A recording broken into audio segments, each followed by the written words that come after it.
제가 절약을 하는 걸 주위에 공식적으로 밝히는 거를 되게 부끄럽게 생각을 했었던 것 같아요. 제가 이렇게 혼자서 쓸쓸하게 무지출 데이를 실행을 할 때 이걸 당당하게 밝히지 못했었던 이유가 뭐냐면 주위 사람들이 저를 되게 불편하게 여길 것 같다 하는 마음 때문이었는데 그날 쓴 돈을 다 합해보면 막 12만 원 이렇게 되는 거예요. 돈을 모으는 거는 진짜 티끌 모아 티끌이잖아요. 근데 돈을 쓰는 거는 진짜 티끌 모아 태산입니다. 반갑습니다. 한주주입니다. 올해 트렌드 중에 하나는 바로 무지출 챌린지입니다. 인스타그램에는 무지출 그리고 무지출 챌린지 또 무지출 도전 이런 해시태그를 단 게시물이 무려 10,000개 이상이 올라와 있고요.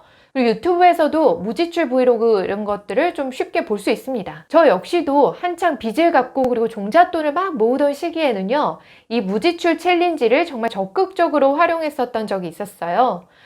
그때가 거의 10년 가까이 전이라서 그때는 무지출 챌린지라고 하는 말이 생기기도 훨씬 전인데요. 저는 이때 정말 조용히 혼자서만 이 무지출 데이를 실행을 했었어요. 제가 절약을 하는 걸 주위에 공식적으로 밝히는 거를 되게 부끄럽게 생각을 했었던 것 같아요. 제가 이렇게 혼자서 쓸쓸하게 무지출 데이를 실행을 할 때 이걸 당당하게 밝히지 못했었던 이유가 뭐냐면 주위 사람들이 저를 되게 불편하게 여길 것 같다 하는 마음 때문이었는데 왜냐면 이게 무지출이나 절약을 선언을 하면 주위 지인들이 같이 뭐 식사를 제안한다거나 티타임을 제안하거나 이럴 때 좀 어려움을 느낄 수 있을 거잖아요.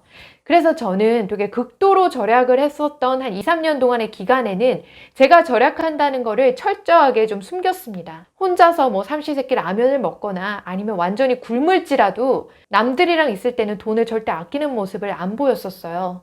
식사 약속이 생기면은 최대한 티 안 나게 참석을 좀 피하는 경우도 있었고요. 그래서 저의 정말 친한 친구들도 제가 굉장히 짠순이었을 때 그때의 과거를 잘 기억하지 못합니다. 저는 이거를 개인적으로 되게 만족스럽게 생각을 했었어요. 하지만 최근에는 좀 분위기가 달라졌죠. 코로나 시기를 지나면서 회사에서는 개인의 시간을 조금 더 중시하는 분위기가 강해졌고요. 그리고 최근에 물가가 엄청나게 상승했잖아요. 그래서 무지출 챌린지를 당당하게 실행을 할 수 있는 이런 사회 문화적인 풍토가 조성이 된 것 같습니다. 이런 분위기를 빌어서 저의 무지출 데이 경험담을 좀 말씀을 드려보고 또 어려웠었던 점도 더불어 이야기해 보겠습니다. 제가 이 무지출 데이를 처음으로 시작을 했었던 이유가 뭐냐면 가계부를 쓸 때 되게 걸리적거려서 그랬어요.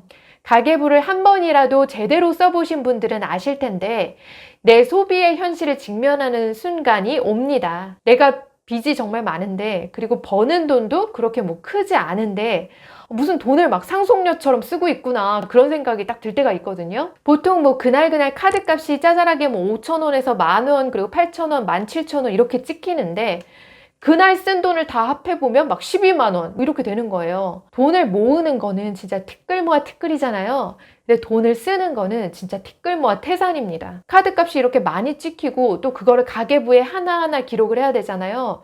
그러다 보면 이상하게 죄책감 같은 게 느껴져요. 그리고 가계부에 되도록이면 내가 뭔가를 좀 적게 적고 싶어집니다. 그래서 가계부에 아무것도 기록되어 있지 않은 날 엄청 기분이 상쾌해요. 그 상쾌함을 저는 되게 자주 느끼고 싶더라고요.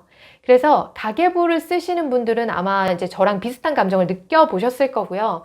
그러다 보니까 자연스럽게 무지출 데이에 눈을 뜨게 됩니다. 그리고 돈 쓰기를 조금 몰아서 하면요. 가계부 쓰기도 되게 쉬워지잖아요. 짜잘한 돈이 막 흩어져 있는 것보다 특정한 날에 소비가 짠 몰려 있으면은 가계부 작성하기가 정말 간결해집니다. 저는 이 무지출 데이를 아주 오래전에 했었고요. 그리고 이때는 제가 극한 절약을 하는 거를 좀 부끄럽게 여겼었던 때라고 말씀을 드렸었죠. 그래서 막 몰래 숨어서 했습니다. 어디 막 공개하거나 하는 챌린지 같은 거 그런 거 당연히 없었고요. 다만 이제 저만의 방법이 있었는데 저는 무지출 데이를 했었던 날에 달력에 동그라미로 표시하는 방법을 썼었어요. 이제 회사에서 근무를 할 때 제 책상 위에 탁상 달력이 하나 있었는데 그 달력에 날짜에 동그라미 표시를 했었어요. 어떤 때는 막 일주일에 5개나 동그라미가 되어 있기도 했고요. 또 어떤 때는 막 열흘이나 동그라미가 없었던 때도 있었어요. 간혹 가다가 회사 동료들이 제 탁상에 있는 달력을 보고 동그라미 쳐놓은 날 이거 뭐야? 이렇게 물어보기도 했는데 저는 그냥 뭐라고 했냐면 나 그때 이제 운동한 날 표시한 거야 이렇게 얼버무렸었어요. 이게 당당하게 무지출 선언을 못하고 숨어서 그렇게 했습니다. 이게 저는 혹시라도 남들이 저를 좀 청승맞게 볼까 봐 걱정을 했었던 것 같아요. 악착 같은 막 그런 모습을 보여주기가 싫었기도 하고요. 근데 요즘에는 좀 분위기가 달라져서 이제 편하게 무지출 챌린지 하시고 또 무지출 선언을 하시는 것 같습니다. 근데 무지출 데이를 할 때 가장 걸림돌이 되는 게 아마도 식비일 것 같아요. 가계부를 쓰시다 보면은 나 정말 왜 이렇게 엔겔 지수가 높아? 그런 생각을 하게 됩니다. 저는 다행인 게 회사에서 삼시세끼를 무료로 제공을 해줬기 때문에 식비에 대한 걱정은 크지 않았었어요. 다만 주말에는 조금 긴장을 풀고 막 먹기도 했는데 그럴 때는 식비가 막 확 올라가더라고요. 그래서 이제 무지출데이 하시는 분들 보면은 회사에서 짬밥으로 해결하시거나 아니면 부모님과 함께 거주하시는 경우도 많죠. 근데 가정주부시거나 독립해서 혼자 사시는 프리랜서 분들은요, 이 무지출데이를 하실 때 식비의 딜레마에 빠지시게 될 거예요. 그게 뭐냐면 건강한 식사를 하자니까 비용 문제가 너무 크고 그리고 식사를 막 대충 때우자니까 건강이 걱정되고 그렇습니다. 그래도 저는 후자를 선택했어요. 식사 비용을 최소화하기 위해서 진짜 대충대충 때우고 건강은 조금 내려놓는 방식을 택했습니다. 지출을 줄이는 것과 그리고 건강한 식사를 하는 것, 이게 좀 상충이 돼요. 그래서 현실적으로 이 둘 다를 챙길 수는 없다고 생각합니다. 방법이 하나 있죠. 무지무지 부지런하면 돼요. 살림의 여왕이라면 가능합니다. 하지만 회사 다니면서 워킹맘 생활하면서 잠잘 시간도 부족한데 그게 되나요? 결국에 본격적인 절약을 한다고 하면 하나를 내려놓는 수밖에 없습니다. 저는 개인적으로 이 무지출 데이가 오랫동안 할 만한 게 아니라고 생각해요. 3년, 4년 그렇게 오랫동안 끌고 가지 마시고요. 차라리 단 1년을 하더라도 아주 빡세게 하는 걸 추천드리고 싶어요. 무지출 데이 같은 거를 오랫동안 끌고 가시면 결국 어느 순간에 이르러서 흐지부지해지고요. 또 이게 돈을 이렇게 특정 기간에 딱 몰아서 쓰는 방식으로 하게 될 가능성도 큽니다. 꾹 막 참고 있다가 한 번에 확 터져버리는 건데 이게 좀 보복 소비로 돼버릴 가능성도 있어요. 굶었다가 폭식하는 것처럼 소비도 그렇게 될 수 있다는 겁니다. 그리고 이 무지출 데이에서 가장 장애물이 되는 게 식비라고 말씀드렸죠.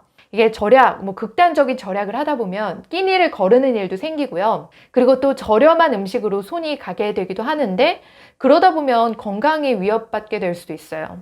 근데 20, 30대야 젊으니까 한 해나 두 해, 1, 2년 정도는 건강을 포기하고 절약에 초점을 맞추면서 그렇게 무지출 챌린지 하실 수 있겠지만 나이가 먹어갈수록 건강은 포기할 수 없는 게 됩니다. 그러니까 아직 건강하실 때 1년 정도 빡세게 그렇게 가시는 걸 추천해 드리고 싶습니다. 그러니까 무지출 데이 같은 거 하시겠다라고 하면 극한의 절약을 하실 때 짧고 굵게 하시고요. 그리고 돈을 좀 잘 모으신 다음에는 다시 예전에 그 평균적인 소비의 삶으로 전환하시기 바랍니다. 사람이 너무 극단적인 절약을 오랫동안 끌고 가다 보면은 여유로움이 결여될 수가 있다고 생각해요. 사람이 좀 여유로운 마음가짐일 때 인간관계도 그리고 돈 문제도 유연하게 해결이 되잖아요. 너무 막 딱 이렇게 타이트하게만 살다 보면은 돈이 잘 흘러 들어오지 않는 사람이 될 수도 있다고 생각해요. 왜 막 너무 짠순이 짠돌이인 부장님들은 아래 후배들한테 커피 한 잔도 자기 돈으로 안 사시는 경우도 있는데 그렇게 되면 겉으로 이렇게 내색은 안 하더라도 사람들이 은근히 속으로 싫어하거든요. 그러니까 무지출 챌린지 같은 거는 가급적 짧고 굵게 또 가급적 젊을 때 하시는 거 추천드립니다. 자, 오늘은 무지출 데이에 대한 제 개인적인 생각 그리고 경험, 견해를 말씀드렸는데요. 극한 절약을 목표로 하시는 분들 짧고 굵게 무지출 데이, 무지출 챌린지 하시기 바라고요. 그리고 이거 성공적으로 하셔가지고 요즘 같은 물가 상승 시기를 잘 이겨내시기를 응원하겠습니다. 오늘은 여기까지